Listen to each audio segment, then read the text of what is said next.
Hello, everybody. It's Jughead again, and here we are again. Thank you for stopping by this podcast when there are so fucking many out there in the world. But perhaps this one is important to you because if you become a patron, I'll give you shit.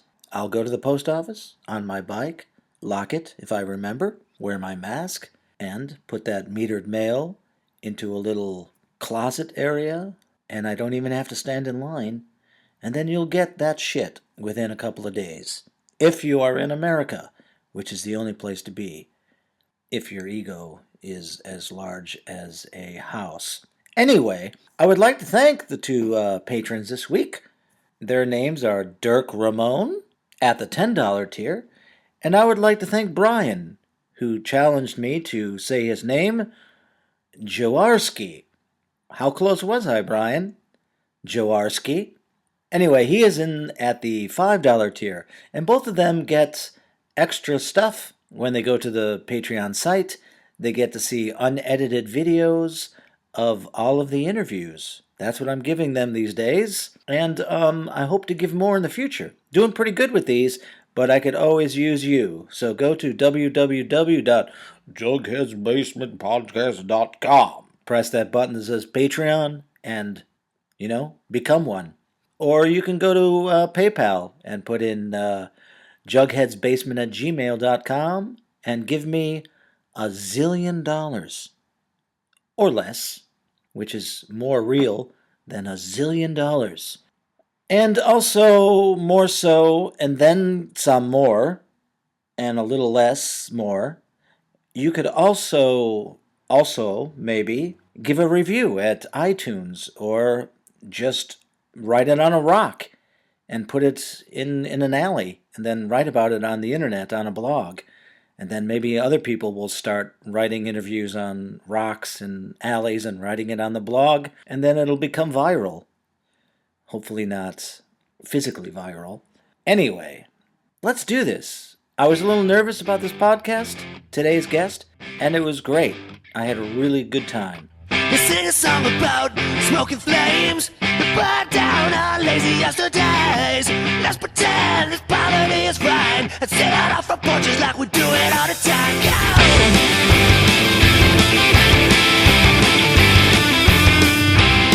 Out on these mean streets, it's all the same. I wash my shoes while they take me on my way, and I step to the beat everywhere I go. On the television screaming out these windows, and we're just waiting for the end. Where the bell tolls, I'll be fine. They say that living is a lot like dying. Where the bell tolls, I'll be fine. They say living is a lot like dying, a lot like dying.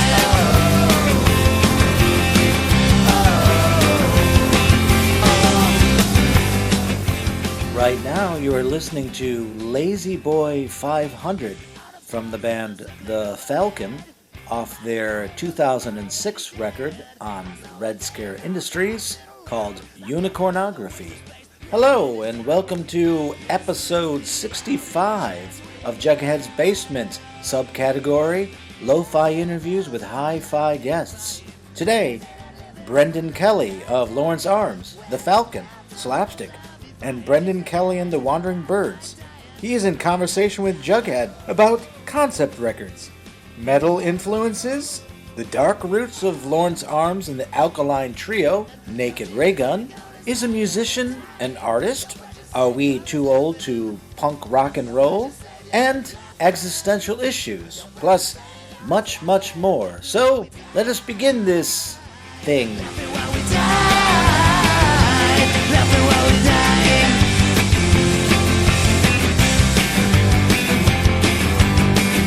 Computer got it. Awesome. So thank you. It's my pleasure to be here, man. Yeah. It's quite a day, man. I woke up in New Hampshire. Yeah. And it was like the first night I've slept like a baby in years because, I've got kids and I've got a wife who's like getting older. So she like heats up and rolls around, all kinds of shit. And last night I just like fell down. And also like if I've got nothing to do, or if I'm home, or even if I'm out like on tour or something like that, and I've got nothing going on, I always end up like staying up too late, being an idiot. And this time I was just like, No, hankered in, went to sleep. 10:30, I'm going to bed. What were you doing in New Hampshire? His wife contacted me. Her husband, Lawrence Arm's their favorite band. And so she and all of their friends, their mutual friends, like all chipped in to get me to fly out and play this like outdoor birthday party for the dude. Oh, cool. Yeah, it was really fun. It was like adorable. I mean, there was like 15 people there.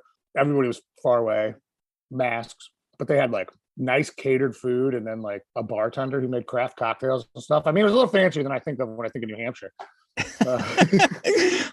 I know it because I referenced a girlfriend I had who lived in Boston, and she would tell me that all the people from Boston would go over to New Hampshire to buy cheap beer and cigarettes. And yeah, for sure. I think houses as well. Yeah. I think that's the thing. It's like you're like, I like Boston, but New Hampshire is way cheaper. Which is interesting because Boston, home of the original like tax insurgency in this country, the Boston Tea Party. That was to protest the Stamp Act, So it's like you'd think that they'd have it a little more together with their taxes over there. Well, I mean, I don't think they have much of, they can't even get their city. They've been in construction for, was it like 3 decades now? Yeah. Well, I don't know. I don't know what Chicago you live in, but no, I mean, this is a huge thing. My friend, my drummer Bice, lives in Boston, and they've had this huge project that is, because of politics, has gone to like 3 or 4 different construction companies, and it's the whole city. They've had tragedies like the tunnels have collapsed in on like people driving. Okay, that's something I would not like to have happen to me. Yes. I remember Patty from Dillinger Floor. Yeah. He told me that he was at this like backyard barbecue. This was years ago. You'll know exactly when it was very soon. And he was like looking at the water, and he turned around to say something to someone, and he turned back around and the bridge was gone. Remember when that bridge fell down in Minneapolis? And he was like, oh my God. Like he missed it falling, but he was like, that's weird. There was definitely a bridge there like 5 seconds ago.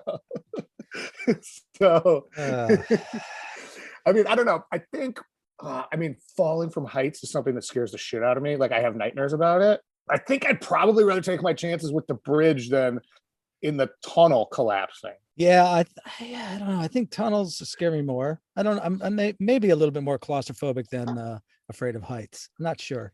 I actually have this thing, I forgot the name of it, where mine isn't really afraid of heights. I'm afraid I'm going to throw myself over. That's kind of there's a name for that. Yeah.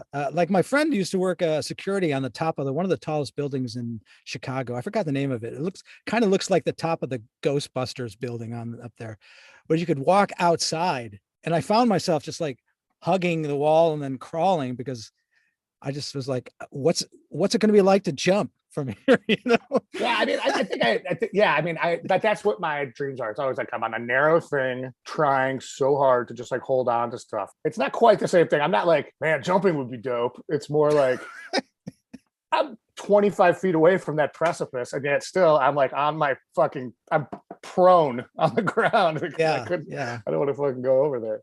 I know, it's just weird to convince yourself that, a small path, above like stories and stories is the same as like being on a sidewalk. But when you're up in the air, it doesn't feel like that.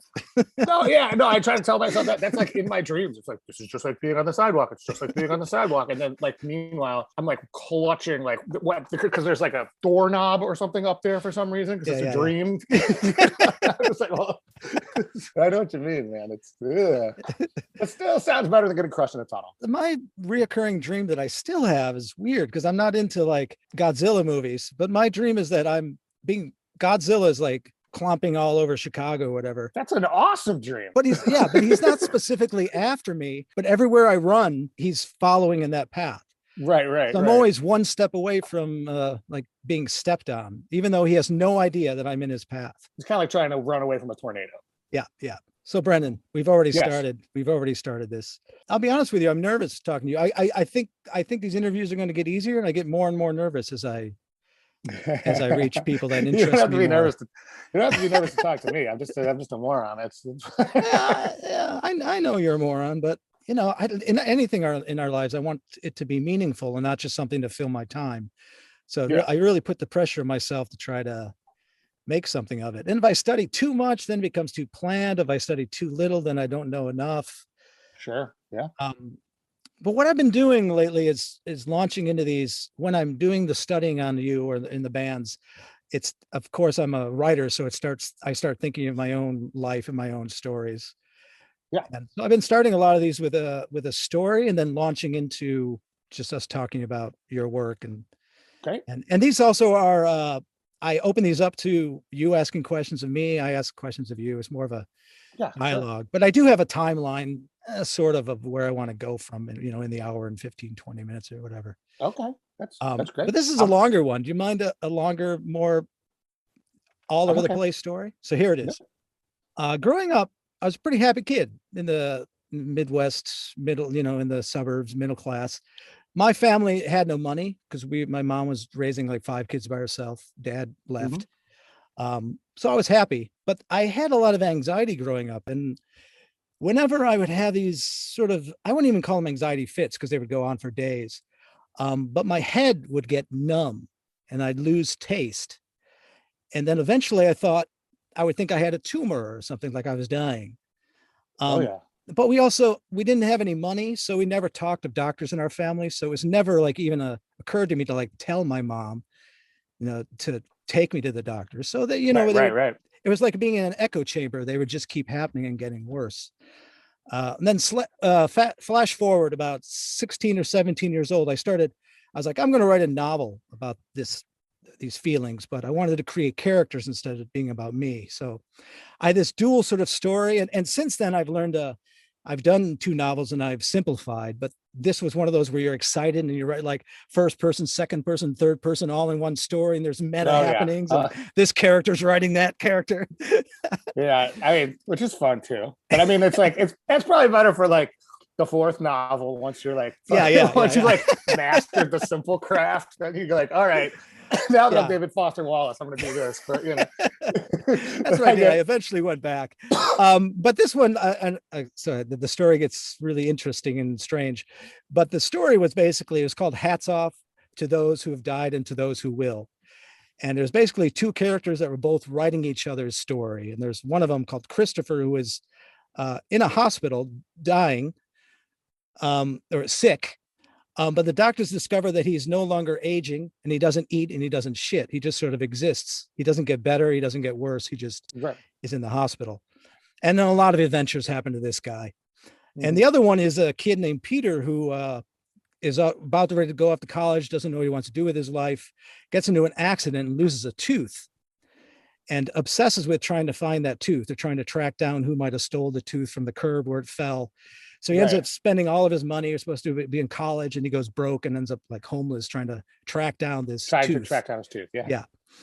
So anyway, now skip to this. During this time period, I started buying a lot of books on death. Like I was 16 or 17 and spending whatever money I made at work, like encyclopedias of death, just trying to understand this. And my mother started getting more and more worried about me, thought I was suicidal or something.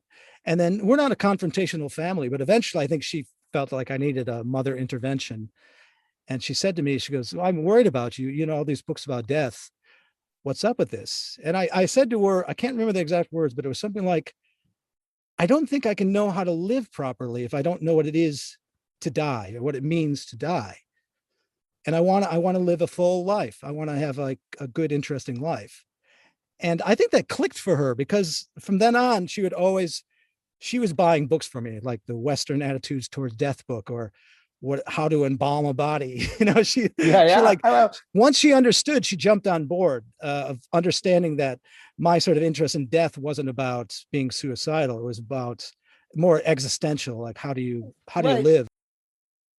Hello, this is Jughead interrupting Jughead and Brendan talking. There was an element of the story that I had written down in my notes but had forgotten to relay to Brendan. I think it was a crucial element to the story, even though our conversation afterwards was quite great, just based on the story that I had told and the stories that he had. But I thought you as the audience might want to know this extra detail. Why I set up the talking about the numbness in my head when I was a kid came to light in the conversation I had with my mom years and years later about my obsession with death. She informed me that I was born with shingles, which is a virus similar to chickenpox. It can affect your central nervous system, and that's what my mother and I believed might have happened, left some scarring on some nerve endings, which could have caused this effect when I was younger. So, in times of stress, it tends to show signs. Some people get, like the skin lesions and stuff like that, but I don't get anything like that. Actually, I haven't had signs of this stuff in years and years and years, but what I would get is this numbing head. So I thought that was a little interesting bit of information that my mom had told me years and years and years later. And also, like, being suicidal is like more like being afraid of life. You know what I mean? And like to learn about something and understand it is to be able to conquer it a little bit. You know, Yeah. like a lion tamer. With a terrible example, but but you know, like they learn everything they can about lions, and it's not because they want to get eaten by a lion; it's because they don't. Yeah, I think that's why a lot of people are into speed too, which I'm not, but like race cars or like surfing, something that puts them like right face to face with death, makes them feel alive, or that exhilaration. Oh, I for feel sure. like I get that in more my intellectual life than in putting myself into physical danger. Although I think I have many times put myself in physical danger on stage in the band. It's just my nature. Yeah. But I started thinking a lot about that because it seems like a reoccurring theme of you is death, or death topics, or I didn't Well, know yeah. if you had some, I don't know, it's hard to say, oh, way back, this is the reason for that. But do you have any experiences that you felt that put you on that track? Well, I had there was a point like I was like very precocious as a small child, right? So like by the time I was like probably about 4, I knew I was gonna die someday, and the reality of that was like, and also my family is very religious, and I was like, this is not real. There's no way this is happening. Like, I had no offense to you or anybody, like, but this was the way I felt, and so I just felt like when it's over, man, it's like a computer getting thrown in the ocean. You can't turn it back on. There's nothing inside. And it for a while, it haunted me so badly I couldn't sleep. And like my mom would send me to live with my dad. My dad would be like, fuck this, and send me back to live with my mom because I couldn't sleep at all because I was obsessed with the idea that I was going to die at some point. And I don't know exactly what changed that, but like right after that, some people in my family died, and it sort of somehow made me go, oh, I guess it's just what happens. And then like I got to a certain point where, I mean, much like you, like, I just started like exploring it, what my feelings about the whole thing were. And now it's something that like I kind of like to dance with a little bit. It's like this used to scare the shit out of me. And now I like do it for my amusement and the amusement of others, and thereby rob it of its power over me. I think that's probably the closest I could come to a very concise explanation of this. I mean, there's all sorts of fucking shit going on. I used to be terrified that my mom would die because it was just like me and her, forever. And they're just like I was a ball of neuroses, and at a certain point that I just like jettisoned all that, got into smoking cigarettes and skateboarding. It was all good. So you were a single child with a single mother? Is that? Yeah. Yeah. Mm-hmm. Wow. Yeah, and she worked very hard and was gone a lot. Like she would travel for work, and sometimes she'd be gone for like 3 out of every 5 weeks, pretty often. And so by the time I was old enough to really kind of remember what was going on, basically like we had a back room in our apartment, and there was always like a Polish cleaning lady. They didn't always speak English, but they were always there. And those were kind of the people that helped raise me, It was just these like cleaning ladies that I would just be like, I'm hungry. Like point to my stomach, The fear of solitude was so much scarier than the reality of solitude, like when I got to a certain age and I was like, oh, well, my mom's gone. I'm being raised by this Yanka lady. I have no friends at school. This is actually fine. I think I'm gonna buy a skateboard. I got a skateboard, and then all of a sudden, people are like, "Oh, you seem interesting," and I'm like, "Nope, I've already figured this out. I don't need you anymore." So, but I think it was all rooted in the great death panic that was like totally marked my entire early years of cognition. This reminds me of Brendan, and then my ongoing, not a battle, but just thinking about creativity and nurturing in nature and what, does that experience you've been through cause you to be a creative person who writes about it, or do you write about it because you are a creative person that went through that? I would actually say that I went through that because I was a creative person. It's not like I write about it because I'm creative, or that influenced my art so much as that happened because I was going to be the kind of person that would think too much about stuff and obsess over details and be like, oh, but like, and then the worms eat your skin, or whatever the fuck it is, and you kind of obsess with the details. It's like I'm a writer as well, and that kind of attention to detail, not always helpful when you're having like anxiety attacks, or whatever. That's funny because this leads to a question that I had for later, but now I want to bring it up now because this is another one I have mixed feelings about. There's that Aristotle talks about catharsis, but do you feel that by you writing this, do you learn from what you write at all, or is it just you're an artist and you need to get it out there? Okay, first of all, I consider myself to be more of a, like, the part where I'm an artist is the part where I'm on stage, and I'm like a song and dance man. And so like, that's my art. And like when I'm building a song, it's more like being like putting together a ship in a bottle. You know what I mean? It's like the parts are there and it's just like, it's up to me to construct them. Right. So it's more like being a skilled person. Semi-skilled. But sometimes I'll go back only in hindsight. Like I'll go back and listen to something and be like, how the fuck did 22-year-old me know this? Because that's just happening to me now. Yeah. But I guess it's not really learning. That's more like being like, yep, you were right, finally. But I get a great catharsis out of playing live shows when they're aggressive. Yeah. That's just that whole physical aspect of it, of the energy, and yeah.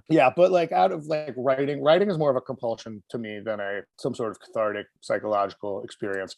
Although I haven't really been writing over this pandemic, and it's really turned me into a veal. Like I just like kind of sit on my ass all the time, and I wonder if I was like writing more, sort of motivate my mind to motivate my body to motivate my soul or whatever. But at the same time, something nice about being a veal.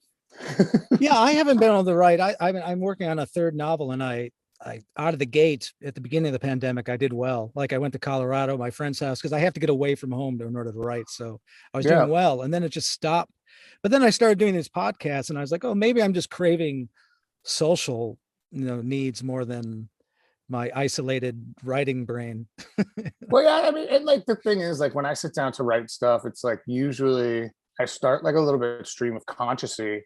Like I always use an exercise of some kind. I always want to put it in a box, because if it's like, do whatever you please, it's like, okay, there you go, I'm done. I've done nothing, because but like when I did I have a band called the Falcon, and I did a song on that record called Hasselhoff Cheeseburger, which is a great name for a song that was a ridiculous exercise, where I said, if you could write a ska song that has like a really like rapid fire hip hop lyrical like beat to it, like if the vocals come out sounding like a really fast 16 bars of hip hop, that sounds like the worst fucking song of all time.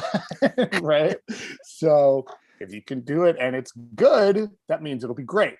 It's like those are kinds of exercises I use. Right? Yeah. Right? And like I do a lot of like where I start out with like one word and I just let it be kind of like word association.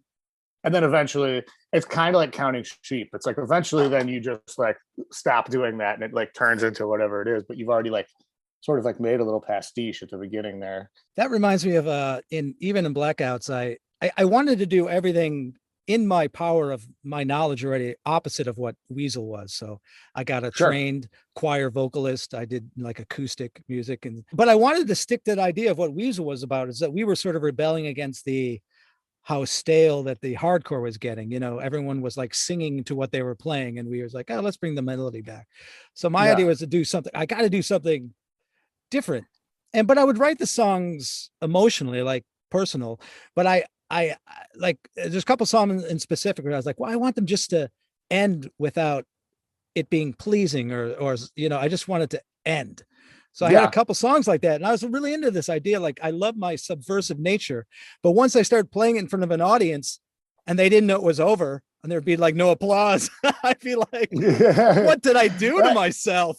That reminds me of Which Side You're On by Naked Raygun. If you know that song, it's like the end of Understand, and it's just how do I know which?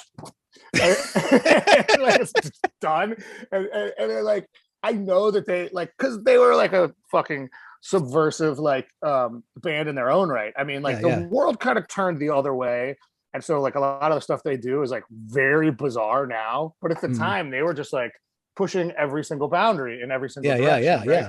And so it's like, I know that that's what they were doing with that. They were like, no one ever ends a song by cutting the tape physically, and like that they thought that would be awesome. And it's just like, it's the last thing on the record. And it's like, no, it sucks. I'm sorry. It's just, it's not that, it kind of sucks. Like, but I mean, like, I don't really know those guys very well. I've just like bugged them for years and years and years. Like ever since I was old enough to be able to, like, ever since my band got popular enough that I could go backstage at like all the punk clubs. I used to come in and be like, I love you guys. That's basically it. That's all I know. The Naked they were huge. It's just so amazing that they never really made it much out of Chicago, but they were huge to us too. And I think I told this story already, but we were invited to, I think it was Jeff Pizzotti's, it might have been Spicer's, but I think it was Jeff Pizzotti's bachelor party. So, and we were just this up and coming, punk band, Screeching Weasel. And this was like 88 or 89, somewhere in there. And we go there, and it's at their house, and there's like the effigies sitting there, articles of faith, all playing poker, smoking cigars. And they stuck like us in Out of Order at the like children's table, and it was this weird feeling of like, oh, is almost recognizing the difference. Like, we were these suburban punks, and these were like these blue collar, like Chicago. Was that the house on Belmont? Yeah. That house was so cool. I used to just like sit on the stairs.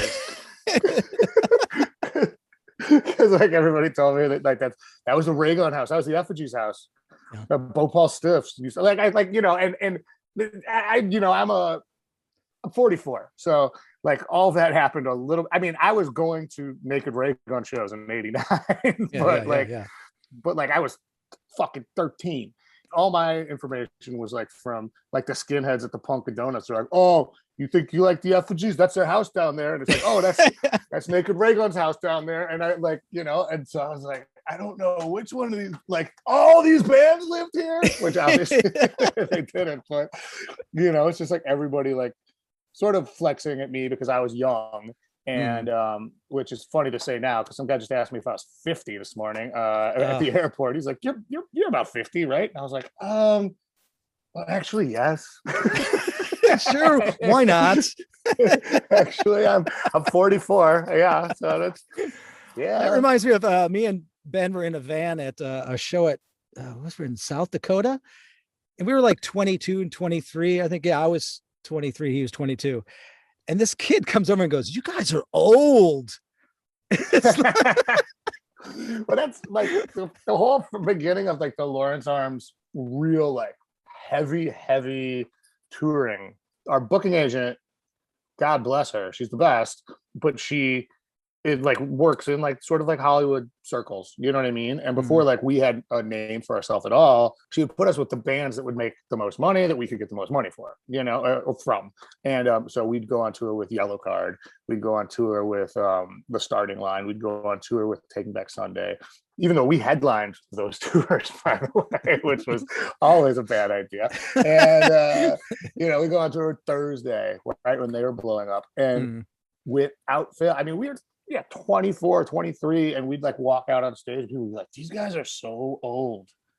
And thinking about that now, and at the time I did feel old because it was like there was these like babies that were playing with us, But like, yeah, I mean, look at me now, I'm fucking Santa Claus. Well, that's a good question. I don't know either of us will have an answer, but what is the difference between, a lot of punk is about kids sort of discover how to be themselves or be rebellious, and they like punk and they fade out of it. What keeps a punk around? Well, you know what? I think there's a few things. One is like I'm all out of ideas. It's like this is the only thing I've ever done in my fucking life, and I've been doing it for 20 years, and I too late to do something else. I don't know. So punk rock it is. And another thing is like I guess like an enduring belief in some sort of ethos. And I'm not here to be prescriptive about what that ethos is, but whatever it is that draws you to punk rock, whether that's like fucking live fast or die, or live fast and die, I guess, or live fast or die. I was just in New Hampshire. You gotta, or DIY or any of those. Or it's DIY, or if it's like a concern for like social justice, or whether it's just like that you're like one of those buzzards that just loves fucking pummeling power chords and like fast guitar, fast drums, which is fine. Like but I mean, for us, we've always been like sort of like real students of like songwriting, and like every time we make a record, it's like we listen to it, we go, okay, that didn't work, that worked okay, this is something we're really good at, and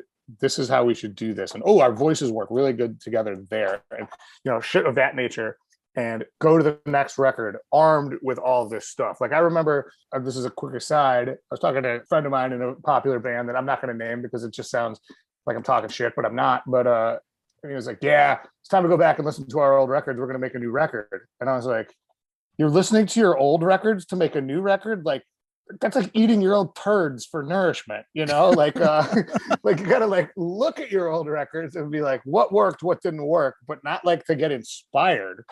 Your musical career is a blueprint for the next thing you do.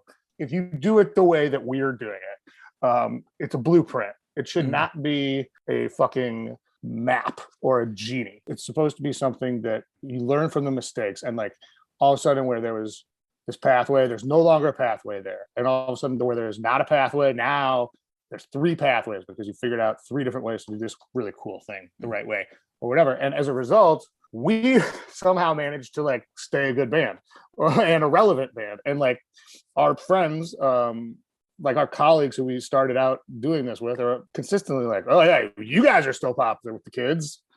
And it's like, yeah, because we didn't just like shit out a bunch of crappy albums, man. Yeah. Like that's taking a chance. It could have gone the other way. There's something, once again, I don't know, I'm returning to creativity a lot, but there is something about that being on the edge of the precipice, or, afraid of heights, and then just jumping or into the this new idea for sure. But that's the thing. Like for us, it was like we were never popular, and then we got popular at the end, like right when it was about over. It was like we were like a scene out of a movie or something. It's like, okay, so no customers today. We're just gonna lock up the store, and then all of a sudden, like Richard Gere comes in and spends $1 million. So for me, I think it's like, to quote Guy Picciotto from Fugazi, for me, it's more of an art thing. Dude, but I don't know if you've ever seen Instrument, or if you're a fan of Fugazi, or those guys or whatever, but like Guy is like the skinny one that's like, we must like he's like the one with like the weird voice. He's the one that's not Ian MacKaye, I guess. And like there's this big Fugazi movie, Instrument, and it interviews him, and I'm always like, oh yeah, Guy, the tiny wispy artsy one, and then like it shows him and he's just got this huge like caterpillar monobrow, and he's just like, yeah, for me it's going to be more like an art thing. And I'm like, what the fuck? That's Guy Picciotto's voice. Which, I mean, if we're being totally honest, makes it cooler. Yeah, I know. Well, it shatters all your perceptions, your preconceived notions. Yeah, no, now I'm like, I can't believe I wanted him to be anything else but that. What did I want him to be like? Ooh, hi. It's me. What magazine is this for? There was something you had said earlier, remind me of about like they're trying to repeat yourself and look into your back catalog. It reminded me of the 50s or 60s where they have a single out like Twisting. Was that Fats Domino? Who did Twisting? Twist. The Twist is I believe Chubby Checker. Chubby Checker, that's right. But there's Twisting the Night Away, that's Sam Cooke. Yeah, I know, it's the Twist, Chubby Checker. And then the next year, they wanted him probably to repeat himself, or he did. So he put out Twist like we did last summer. Yeah, let's twist again. And then you followed up by let's twist for yet a third time. Here's how do I put this? In digging into your catalog, I was very impressed with and sympathized with the feeling, at least, that they all stand on their own as like art projects. I mean, yeah. And then I remember when Ben and I were into this idea of there being, I was into concept records as a kid. I don't admit it, I love Jethro Tull and a lot of those concept bands. But I felt like we sort of helped bring that into the like the punk scene and let it be okay. That you're not doing like one complete story, but any kind of time you go into the studio and you have songs that you've written, there's going to be some sort of link between these songs. There fucking better be. Man. Yeah. Like, so I guess my question is, has it always been in your brain that was important, or did you discover that as you like, oh, our songs are very similar in this way, probably because we wrote them all during this time period and I'm going through this. Yeah. I mean, I think it's a little bit of both. I mean, it's like, I was really, and Chris was too, like, Chris and I have been best friends since we were 10, and he's the other songwriter in Lawrence Arms, but I mean, this goes through all my projects. It's like everything is now like just like one big piece, whether it's the Falcon or the Wandering Birds or whatever. But God, I don't believe I'm about to say this out loud on a public forum. We were really big fans of Queensryche, Operation Mindcrime back in the day. And like we were too, like we didn't know, like I lived right by Reckless Records. And so it's like we listened to like Operation Mindcrime, and then I put on Minor Threat complete discography, and then we put on Operation Ivy, and then we put on Poison, and like to us it was all exactly the same, because we didn't have anybody telling us, like we didn't have older brothers or like cooler friends. It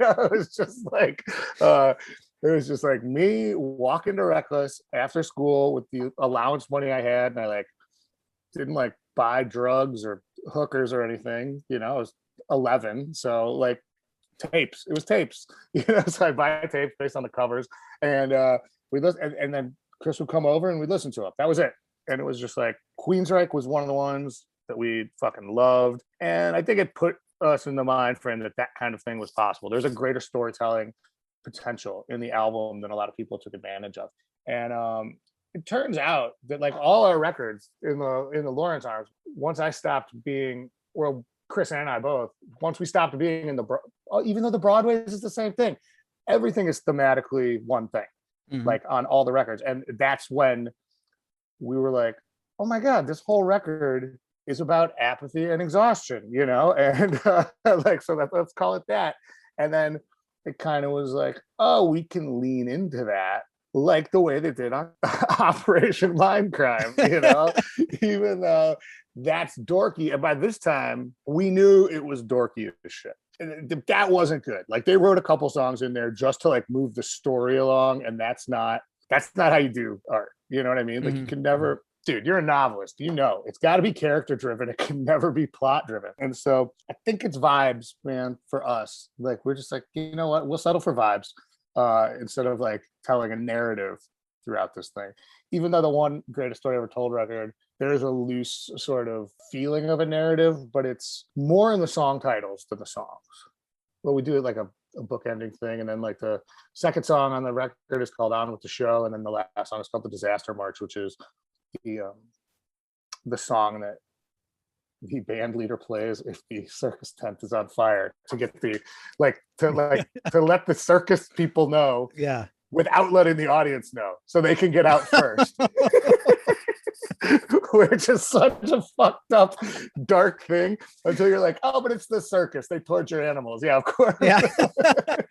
Of course, they've got to fucking get my ass out of here first. Fucking secret code. Before, like, can I just pause and go to the bathroom real fast? I gotta pee. Yeah. I don't mean to interrupt the flow or anything. That's fine. That's fine. I talk too much anyway, and so I'll be. Yeah, I wrote down some notes, so I know where to go next. Oh, so. great. In editing, I was going to cut out that part about him having to take a piss break, but the conversation that happened afterwards in response to that was, I think, interesting also and fun. So I cut out the pause, but left the conversation before and after the peeing incident. Grave apologies, sir. Not a problem. Oh, feel a lot better. It's amazing how letting out some urine will make you feel better. Yeah, man. Have you ever seen Harold and Kumar the Harold and Kumar 2? No, I didn't see the 2 one. Did they have a urinating story? Oh, it's Richard Christie from the Howard Stern show. Mhm. He's playing a Klansman, and he's going over and he's like just like pissing behind a log with his buddy, but they're pissing right on Harold and Kumar, who are hiding from the Klan, you know. And like he can't see them. And he's like, I gotta tell you, when it comes to relief, pissing's right up there with shitting and coming. Which I think is arguably the dumbest piece of dialogue I've ever heard, which like elevates it to like high art. Like I'm just like, oh my God, I love that.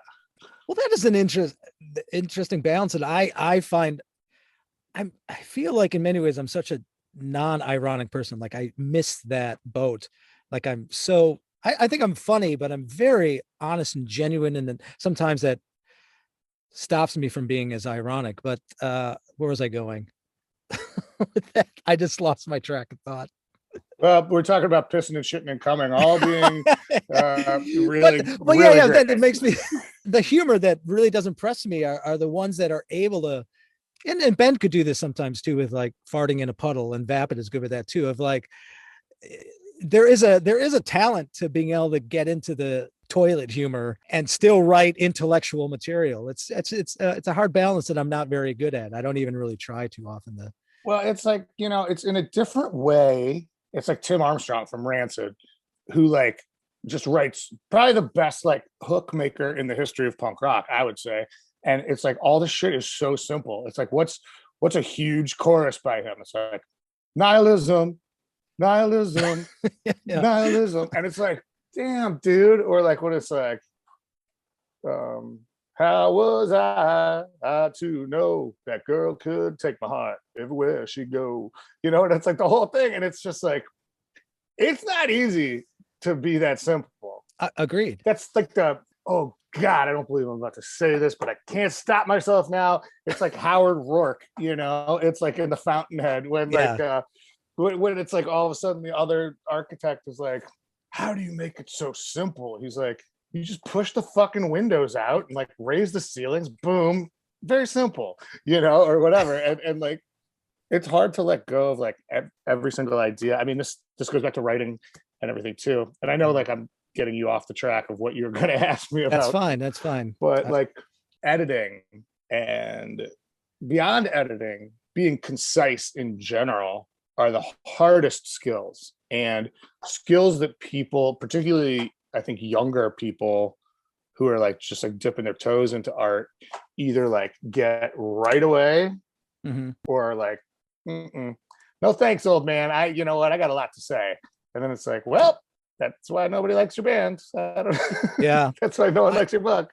I could relate to that in like how I start a novel. I write these probably unintelligible sections of chapters that are just because I just love philosophy, and I'm thinking that there's like no pictures, no images, just nothing. It's like way too complicated. And then my job for the rest of the book is to try to make it interesting and simple. Like let's take this one sentence and make a whole chapter out of it, because it's like it doesn't mean anything if it's just like philosophy and without any substance behind it. And a lot of it is simplifying. Like it's really breaking down something and just showing it instead of telling. It's weird that the fucking maxims that everybody's always said about creating things for our entire lives turned out to be true. Well, you got to test the boundaries. You got to break. You got to break a couple eggs. Once again, there's another maxim. Yeah. Got to break some eggs to make an omelet. That's goddamn right you do. Yeah. The side that I was going to say, you said Queensryche, and I remember when I was a kid, I was into a lot of metal, and my best friend, his dad was a cop, so he used to get free records. He used to get free everything because he was a cop in the neighborhood. Get us into all the. I saw Queen when I was like 11 because with Freddie Mercury, because he got us awesome. in. Yeah, that was my first concert. But anyway, he would get all the records, and I would go there to listen to the new records. And I was big into AC/DC with Bon Scott and Iron Maiden with Paul Di'Anno. And I always say that the day that metal died was when Paul Di'Anno left Iron Maiden, Bon Scott died, and Queensryche decided to become a band. Yeah, I mean, that's probably true. I mean, that Operation Mindcrime album is actually kind of metal. I mean, it's pretty metal. But I don't think you're wrong. I mean, it's dork metal. I mean, it is piped straight through a 20-sided Dungeons and Dragons die. Here's a long section I'm cutting out, but the Patreon members get to see the video of this.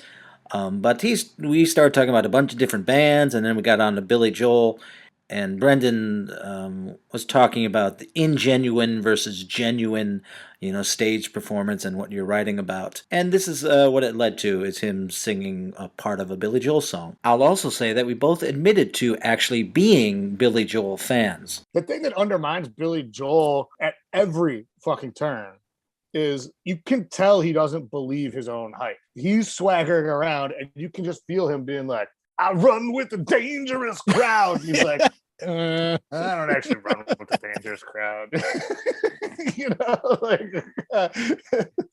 There's something to that vulnerability that's also wildly endearing. Yeah. Okay. Now going back to writing again here, you know how everybody's always told you not to date your material by putting fucking something about Twitter in it, or talking about Jurassic Park coming out, or whatever the fuck. Which is the opposite you do in improvisation. I was talking about that before, where you purposely drop very specific things in order to get your audience. In art, longer time art, you're not supposed to do that. So back to your okay, but that's wrong, because the thing is, the stories that we have, there's 5. It's like man versus society, man falls in love, man versus nature. There's not that many. The stories are enduring. Those are always going to be the same. The same story has been written. The Epic of Gilgamesh is the same fucking thing as Transformers. You know what I mean? And and the only thing that makes it interesting is the specificity of you, the person that writes it. When Dostoevsky wrote Crime and Punishment, it's it's about a mental chess game, and it's very deftly executed, between a detective and a criminal or a sociopath, whatever you want to say. However, when he starts talking about the way that they hitch the carriage up to the horses and shit like that, it's so fucking, that's when it's oh, that's how they did that shit. Oh my God, they all had maids. Oh, there's tallow candles burning there all night. Just those little details make it so the experience is lived in. And it's the same thing with rock and roll. And I think it's even bigger in rock and roll, where it's are you a fan of the Violet Femmes at all? Huge fan, yeah. Hallowed Ground is one of my favorite records. I listened to Gordon Gano. The thing that I fell in love with about him is that it's so obvious that all he wants to do is make Chuck Berry records, but he's so fucked up. He's so dark. that he can't. But it's he's trying his damnedest, but it's about throwing babies down the well and did you do too many drugs? Yeah. I did too many drugs. And it's that's too innocent to not be kind of pure. That's what makes them great. I mean, there's a lot of things that make them great. The dude plays a fucking barbecue grill instead of drums.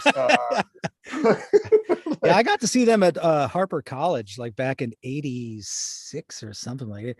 My friend was a journalist for the Mount Prospect Herald, Oh, the cool. Daily Herald. And so I used to go to all the shows and I got to meet them. But I relate to what you're saying because let me see if I could put this in words. There's like growing up, I just felt I was weird or different. And then sometimes people would say, oh, you're just trying to be different. And my thing was like, I was trying to be normal.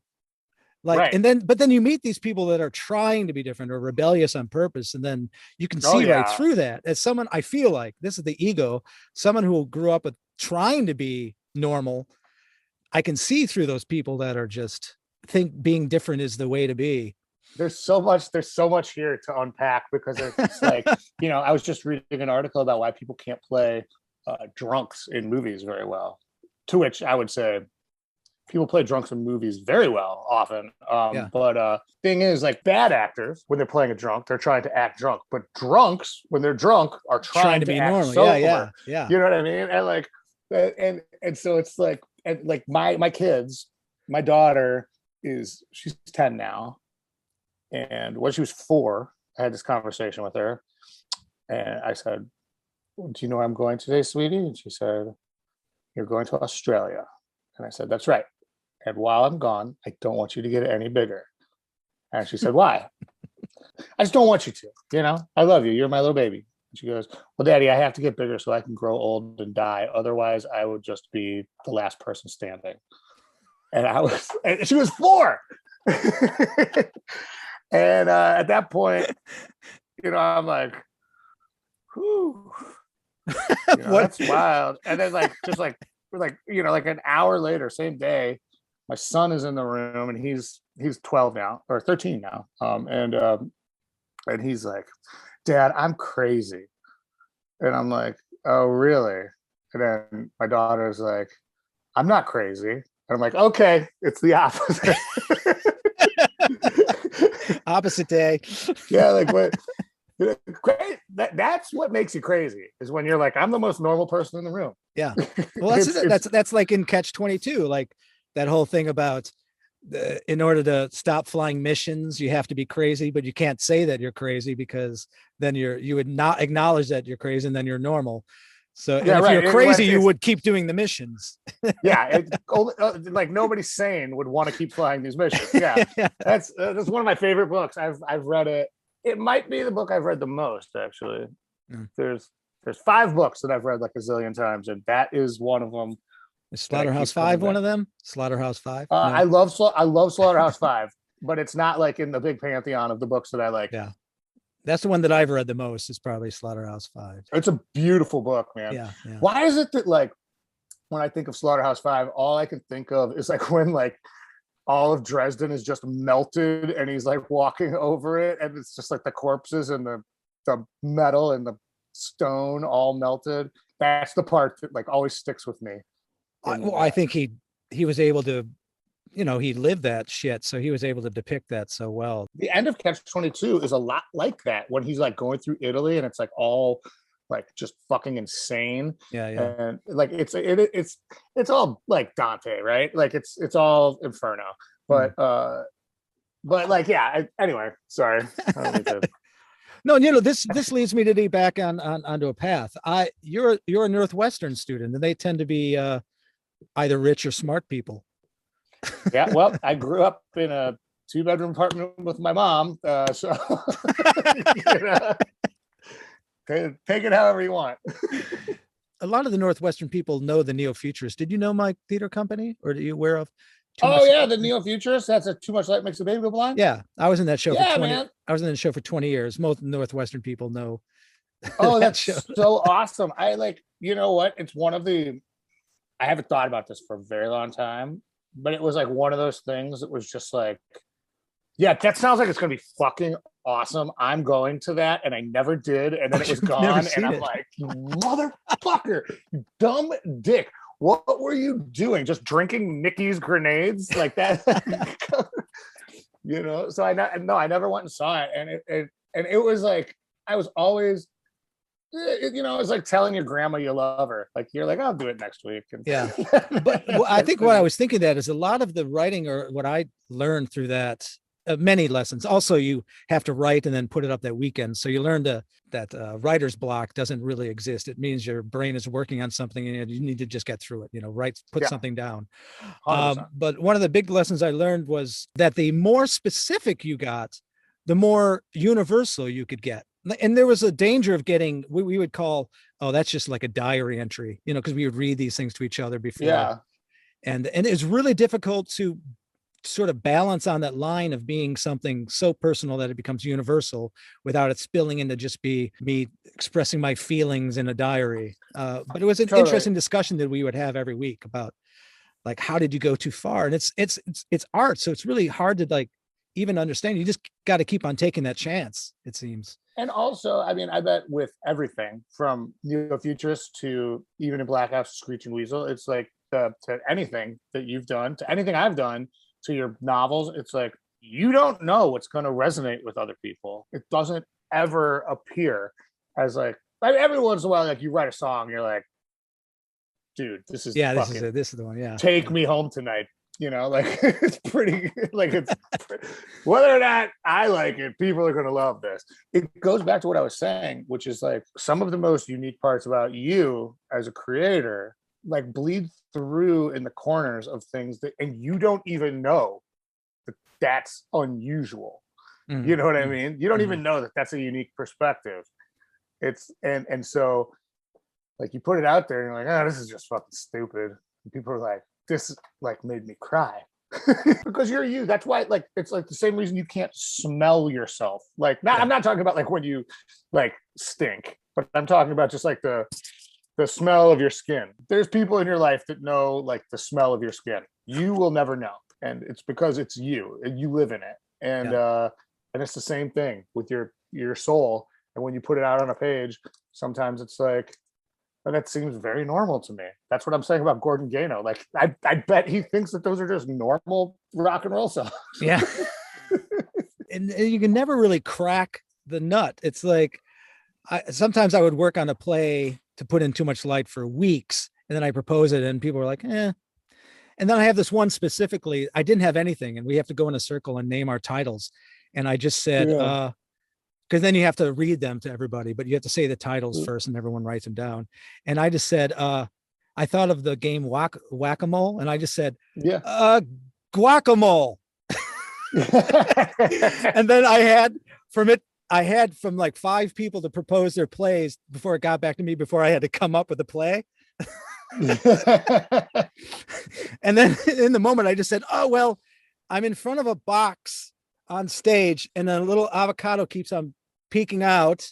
And then I pull out a hammer and I smash it. And then I pull out a nacho and I pick it up off the ground and I feed it to an audience member. And that play ran for like 3 months, which is like unheard of.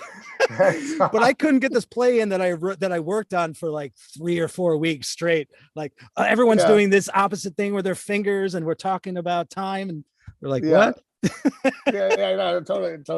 I mean, it's always the fucking way too, man. It's like, one time we played a show in Los Angeles. It was the first time we'd ever sold out the Troubadour, and it was like a big deal. I mean, this was we don't even play the Troubadour anymore. I mean, Troubadour is closed, but it was at the time a big milestone for us, and I used to be just like a man of the people. I'd like sit at the bar and like drink beers and everything with everyone. And I went, to make a long story short, people would like, once the show started, people buying me drinks and stuff like that. And I was fine. I went up to the stage, pried open my guitar case because it had gotten somehow locked. So I just say this to note how my fine motor dexterity was still very much intact at this point.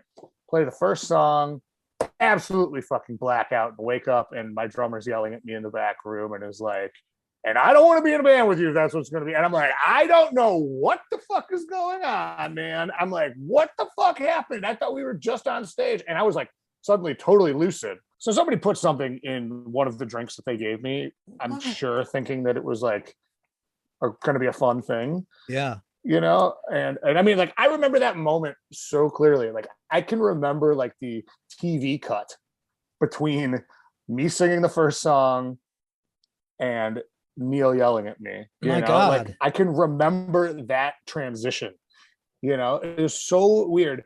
And, and I was really bummed out. So I went back and those guys were like, yeah, we're going to go out and get beers. I'm like, I'm not doing that. I'm staying in tonight. Like, I don't feel good. I'm sorry. And they both were like, oh, dude, it sounds like something fucked up happened to you. Like, we're sorry. We didn't mean to yell at you, whatever. And because it's not really my style. So I called my friend Matt, who's in such bands as the Alkaline Trio, Blink 182. And I was like, dude, this just happened tonight. It's so fucked up.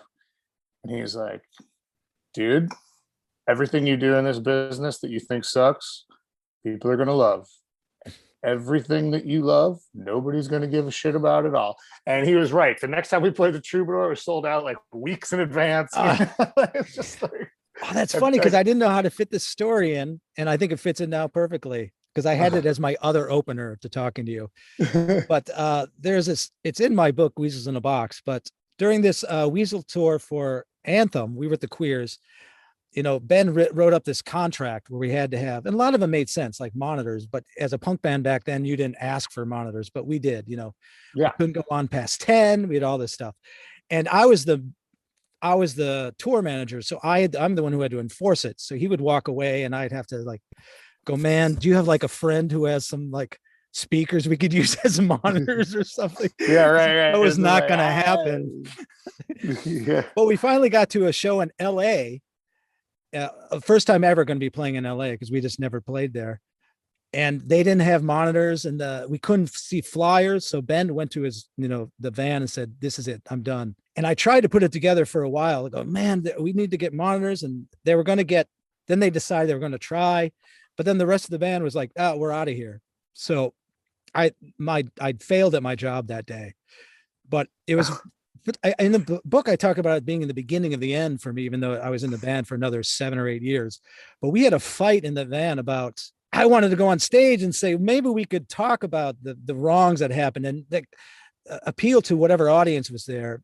But anyway, so we had a huge fight about that. And he ended up calling Vapid and Panic monkeys, and that was like, that's when Vapid, and the whole, he left and we got Mike Dirnt in. But the point was, we didn't do that show. 300 people showed up that night, and we didn't know. But after that became our biggest place to play. Like, it's still today, it's like the most records we sell like are in Los Angeles area and all. No, totally. Yeah, I mean, that's right. That's why he's in Blink 182 and Alkaline Trio. And we're podcasting. You know what I'm saying? and unless you think I'm like, motherfucker, I do 2 podcasts. I'm podcasting my dick off every fucking week. So one of the things I was interested in is this maybe overlaps with the idea of writing character or writing yourself, but also I just love that you have this singing voice that sounds like you, and then you have that higher, raspier voice that sounds like someone else. When writing those, do you feel like those are characters of yourself, or are they different? Like, do you think about it, or is it just so the high voice is just me screaming? I mean, like, it's not like an affect or anything. It's like I would do it right now, but it would blow out your ears. I don't want you to like, do it now. No. and like, you can hear like that my voice is raspy naturally, right? And so it's just the same thing, but just like what I am into is what suits the mood the best. For a long time, I only used the high voice, and at first it started out as like an impersonation of Robbie from the Goo Goo Dolls, because I used to sing like or try to sing like it wasn't very good, like Joe Jack Talcum from the Dead Milkmen, right? Like the his name is Scott, right? Like that kind of thing. The band I was in at the time, which was, I mean, I'm 15, 14, so it's like I don't really know what I'm doing. And we just sounded wimpy, and I listened to like, sort of like boombox recordings of us or whatever. And I was like, the vocals are what sucks. And so I was really, really into the Goo Goo Dolls at the time, back when they were a punk band. And I don't know if you're familiar with this, but Oh, they I'm used to be definitely kind familiar of with they used to be kind of cool. And, Yeah. they're the basis of the Lawrence song. It's like the guy with that voice and the guy with the clean voice, and back and forth and the whole thing, and very much the blueprint of our band. And so at one time I decided to try to sing like that, and then like everybody in the band I was in at the time was like, "What was that? Why don't you do that all the time?" And so like I started doing that, and then like as I developed my sort of confidence or whatever, it transformed from being like an impersonation of Robbie into just my own voice, but like projected in a loud way. But like I had to get out of it being really curated because I just didn't have the confidence, I guess, because I was little. And then after that happened, and like I was really comfortable with that voice, I decided to go back to like the Dead Milkman kind of sound, because I was like, I really liked singing like that. And then, but by then I was a grown up and it was really low, so. I don't know how to put this, because my musical knowledge I feel like it's a lot, then it's very little, and I don't know the right words, but it sounds like your lower voice is like bringing up the old country deaths songs, like those, I don't know, those Waylon, is it Waylon Jennings, or those like older? Yeah 100%. Like that's like what I listen to. I listen to old country music, and not even old country music, like 80s country music, 90s country music, whatever. The thing is, one day I was like sitting there and like, okay, so you're on Lookout Records. You're probably familiar with 15 and Jeff Hott, Crimp Shrine, these bands. You know how they sound. And that was a huge thing for us as kids. And it was something that like influenced the Broadways, influenced Slapstick, influenced the Lawrence Arms. I mean, there is an influence to this day on me, whether I like it or not. You know what I mean? Like, and one day I was listening to Willie Nelson, and I was like, why do I spend all my time trying to do that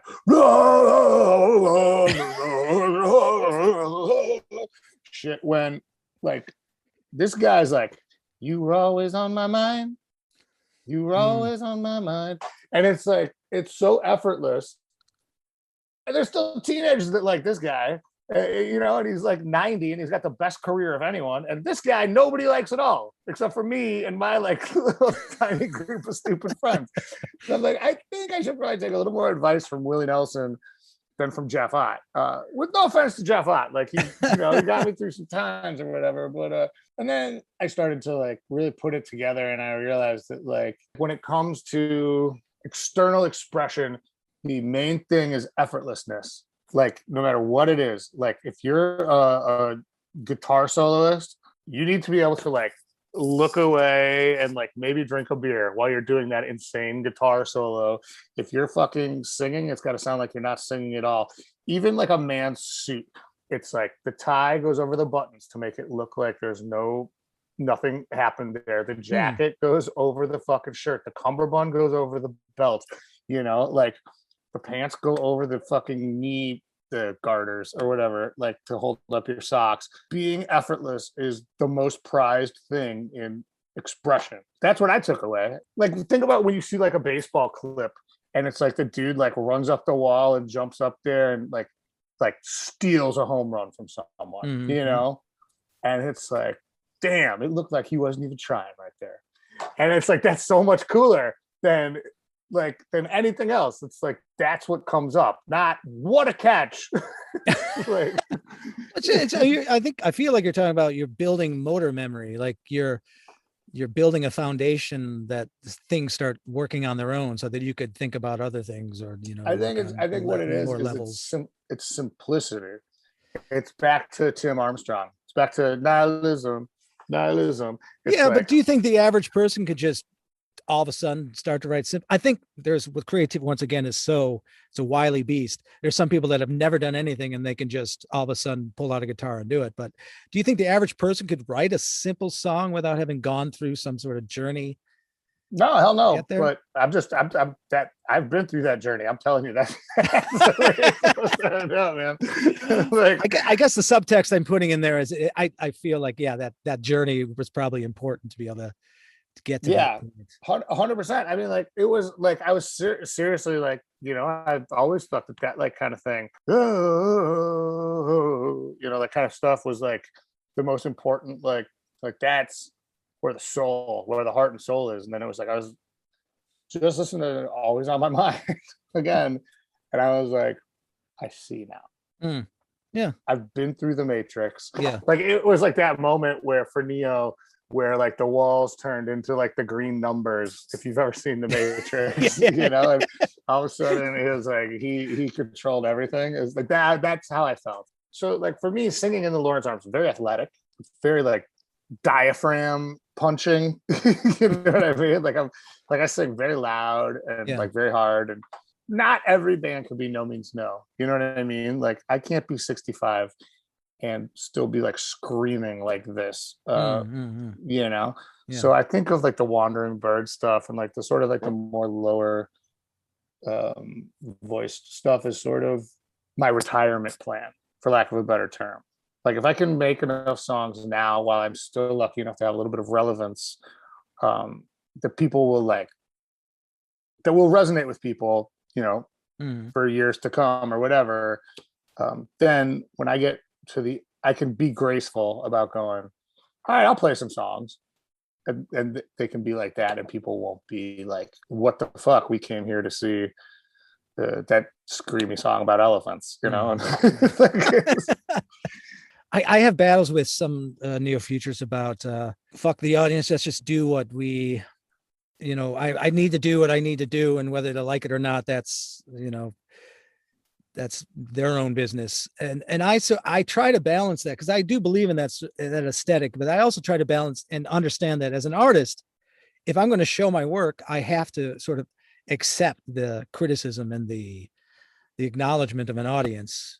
So I think it takes a confidence that you build, that you have to know when to give into that and when to stick to your guns and be who you are. I think that it's me as the audience that's like, dude, you're not going to be 65 up there fucking screaming these fucking songs. You're going to look like an idiot. You know what I mean? Like nobody wants to see that. And whether I'm right or wrong, I remember this band, The Honor System. It was the dudes that were in Slapstick with me and then the Broadways. And then they split off and formed The Honor System when we formed the Lawrence Arms. And I think that they're brilliant. I think that their first full-length album is the best thing that Asian Man Records has ever put out, for whatever that's worth. And I remember going to see them. They just put out the record, and they played nothing off of it. They only played new songs that had never been released yet. And Dan, the guitar player, a dear friend of mine, he owns Ground Control, a great vegetarian restaurant in Humboldt Park, was like playing, and he was so angry, and it was just like, you could see in his face, he was like, I dare you to like this, motherfuckers. I dare you to like this. And then we were like, what's their next record gonna be? Just sheet music? Like what? Like the fuck is this? And like I saw Propaganda not too long ago, and it was a similar thing where it was like they came out and Chris was like, yeah, I know you guys don't like it, but we're gonna play some new songs, okay? Yeah, nope, sorry, that's how it's gonna be. And then they're like, and now we'll pander to you by playing some of these old shitty songs. And it's like, they're all you.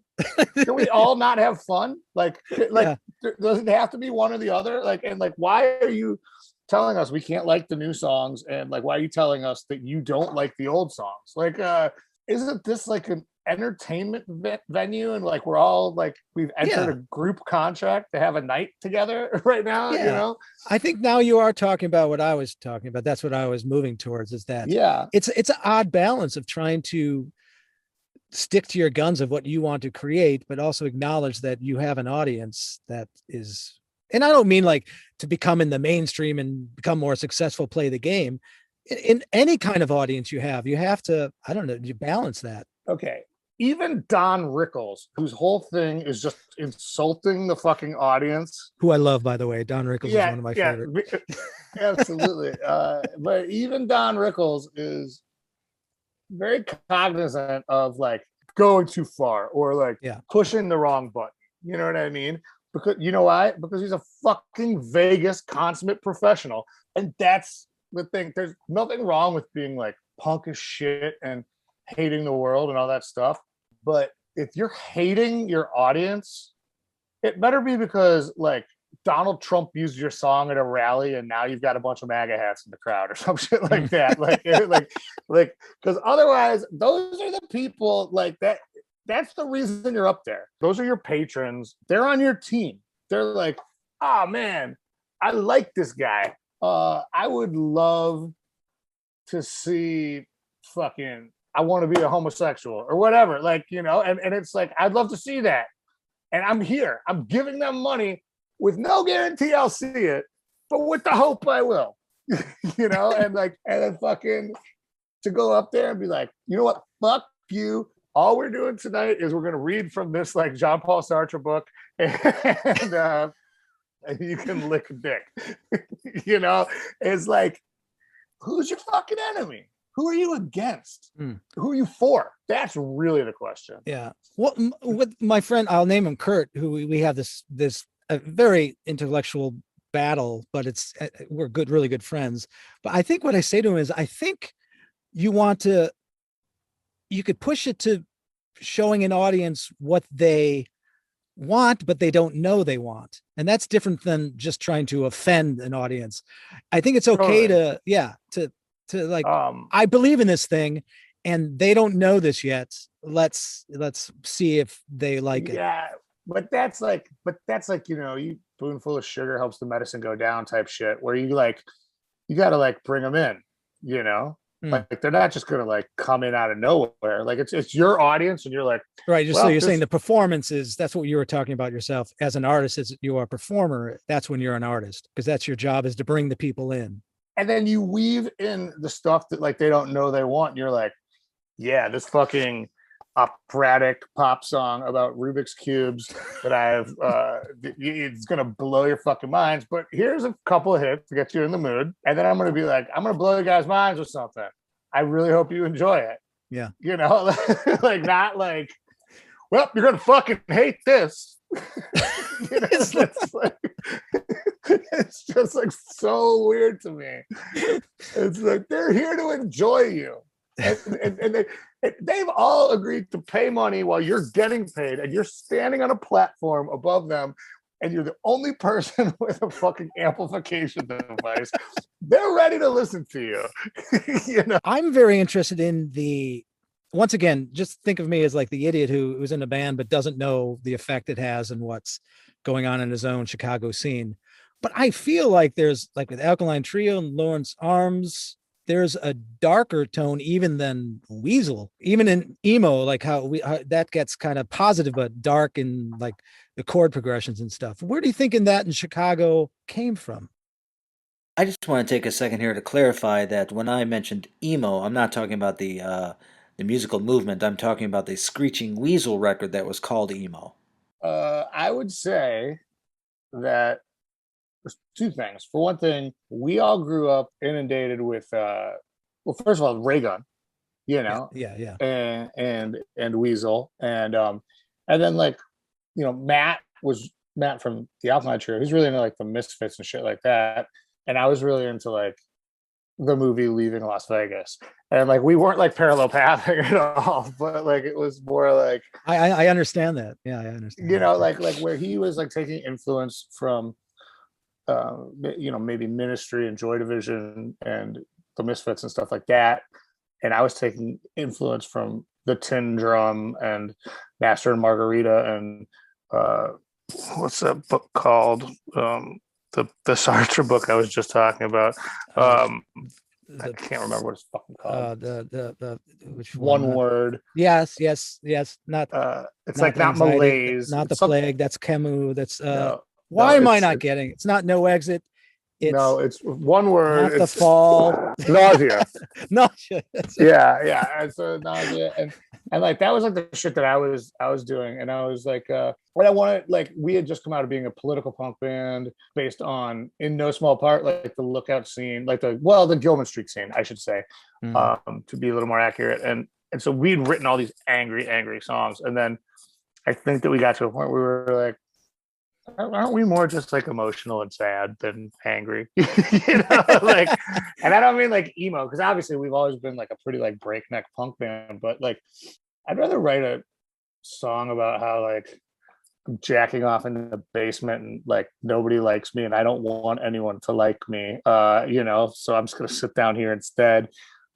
Then, you know, the fucking school board's latest ruling on like what's going on with like pensions for teachers, like because that's like what we were writing about in the Broadways, and it was just like at a certain point it was just like enough already. And so while the Alkaline trip took off really fast and it took us a long time to like combination of the two things, like the sort of like more like existential crisis art vibe of us and the more like horror show kind of in the goth world but doing pop super poppy punk thing of them combined at a certain point to create this like new sort of vibe in the city that I think was cool. And then we became the total party band, and then we could write as dark of songs as we wanted because everybody would just jump and be like, whatever, man.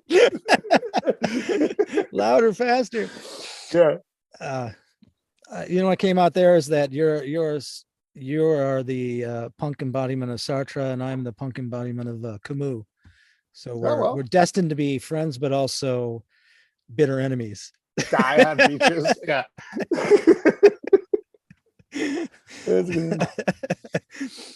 That was a good explanation. Have you had to do that before? I would imagine. No, never. No. I've never thought about it. Wow. I'm glad I thought that would be like a question you get to ad nauseum, but no. I get it. Ad nauseum. Yeah. Mm-hmm. It's not like I've got the plague. Yeah. Okay. But this whole pandemic is like the plague now. We've fallen into a plague. I feel like a stranger.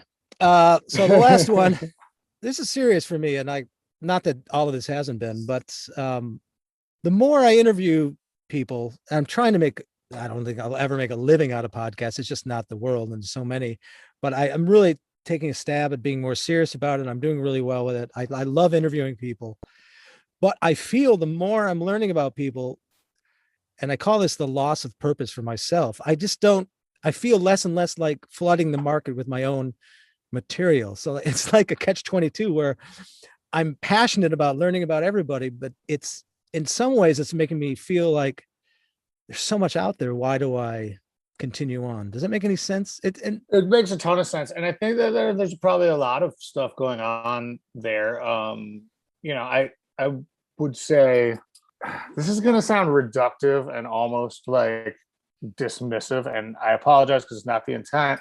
Yeah, but like, isn't that a natural mammalian instinct to like get a little bit older and be like, oh, this new shit is really good? I mean, it's the instinct of trees, to get out of the way of the stuff that's coming up or whatever, like, and it's not like, I mean, you and I are basically the same age. So I'm not saying like, hey, I'm a young buck, and like, that's not what I'm getting at all. But like, you get older and like, you become less like, you're less the center of your own universe, right? And like, it's like, oh wow, there's a lot of stuff in the universe, and holy shit, I should have paid attention to, like, I never realized this like fucking retention pond was so beautiful, or like I never realized that like Miriam over at the diner was so lovely, or like I never realized that I liked gardening or Camus or whatever the fuck it is.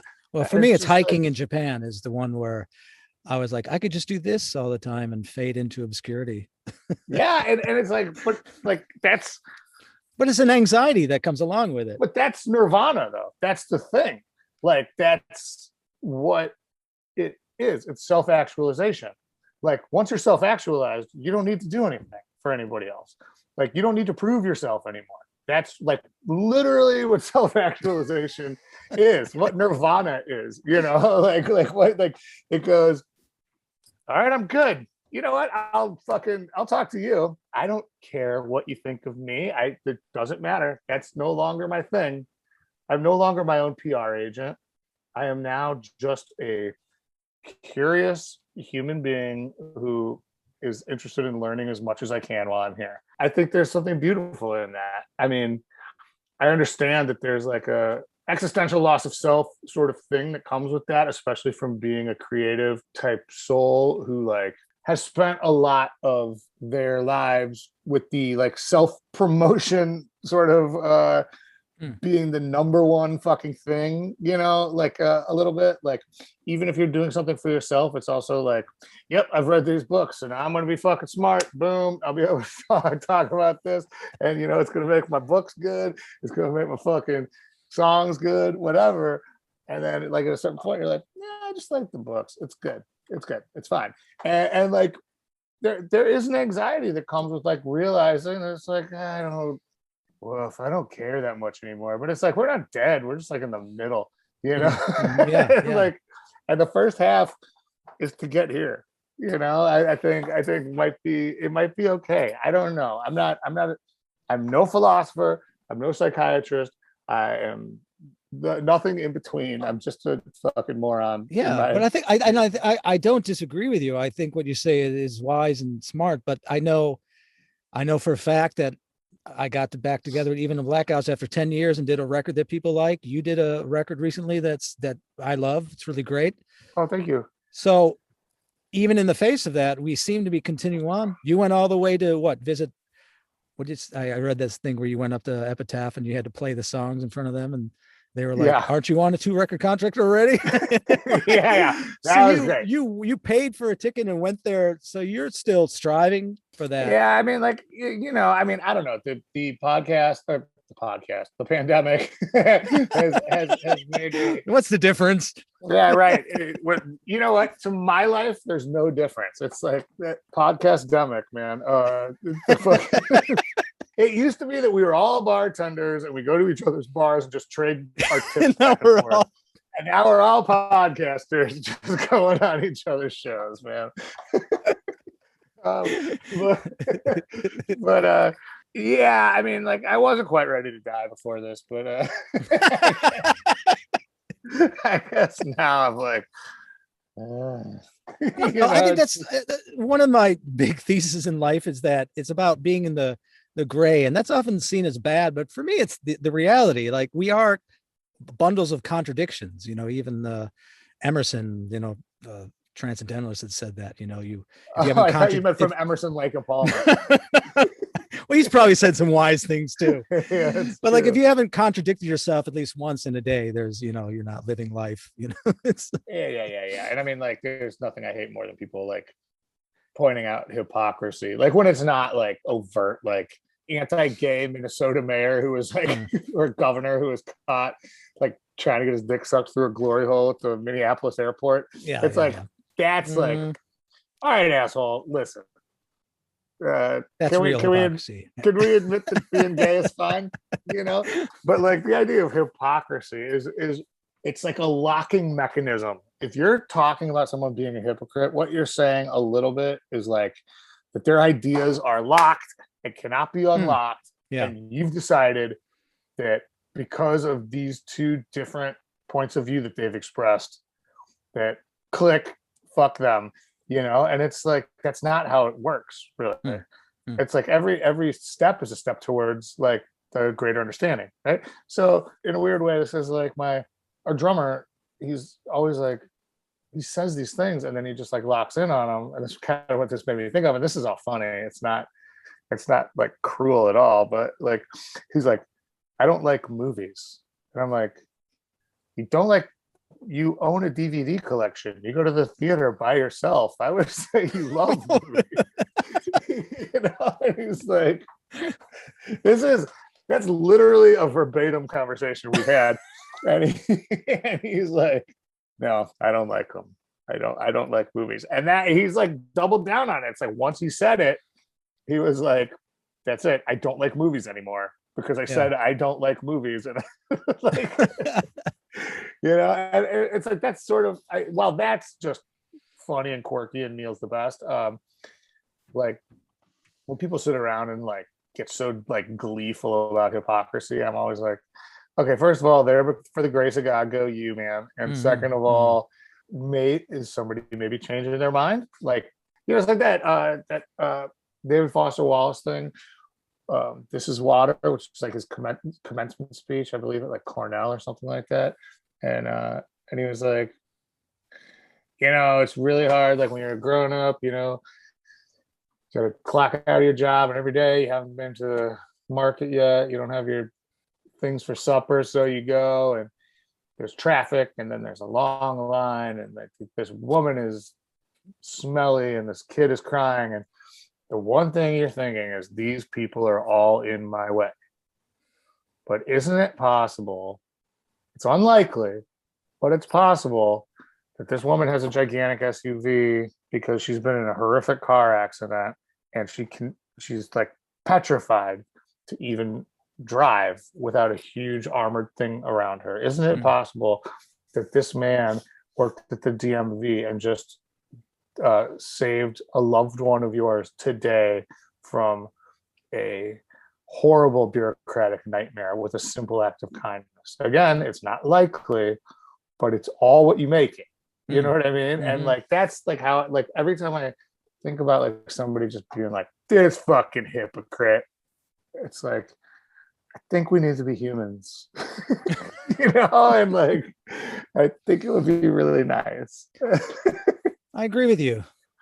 And sometimes, I mean, like once again, the danger of being in the gray is sometimes it makes you, what do they call it, like literal paralysis, or what there's a book I read about, what was his name, James Bard or something, about literary paralysis, where you can almost like, I don't know, trap yourself in that from making decisions in your life. Yeah. John Barth. That's his name. John Barth. Gotcha. Keeping yourself from being able to make decisions that sucks for everybody around you. That's like it's almost a syndrome of being an abuser to me. Like, because it's just like, if you're around someone and it's just like, I need, and then they just start doing something else, and you're like, come on! I'm literally trying to go piss right now. Like, the only reason I walked by this door was to get to the bathroom, and now I've got I need, and you're like shuffling through some file cabinets. I luckily I feel like I've been in charge of bands before, so I know that there's a point where everyone's kind of like, I don't know, what do we do? And then I'm usually the one that says, okay. So I know that I can get stuck in the gray, but at some point someone has to make a decision, and you have to move on in your life. So luckily I know enough in my life to keep it moving forward. Yes, I too often say nothing, but when people don't know what to do, I go, we're doing this, we're doing this, we're doing this. That's all. And it's not like you know more. You understand the idea that you got to move. You have to do something. Like if you're the only one who can reach the trigger, it's your job to pull it. All right. I mean that in like a decision-making way. I think I understand exactly what you're saying. Not a like death camp way. Well, why not both? Why not both? Yeah, also both. Yeah. And just doing my job. All right. Just following orders. Right, before I let you go, is there anything you want to know? No, I mean I like you. I think you're great. I'm a big fan. Thank you. I like you too. I had sent that email. I don't know. I just felt like you were someone that I instinctively liked. And yeah, I like you too. And I've been a fan for a long time, and it's really a pleasure to be on this podcast and get to chat with you like this for a while. And I hope I wasn't too stupid. I don't know. We'll find out when we release it, and we both don't listen to it again. Sounds great. That's perfect. To infinity and beyond, as they say. All right, Brendan. Thank you. I mean, I know you had a flight today, so thank you very much for doing that. No, man, it's my pleasure. It really is. All right, sir. Have a good one. Good night to you. Bye. Don't worry, baby, tonight. The end of my time, the pressure you'll die. Been in the toilet and love it. Don't need to watch it all time. I'm alone, time coming along for an hell of a ride. Winter flights, winter trains, winter cloud automobiles. The newest news has been looking at you when we stop spinning the wheels. Dusty loads of the grave in a glance. There's nothing I want as you see through your plans.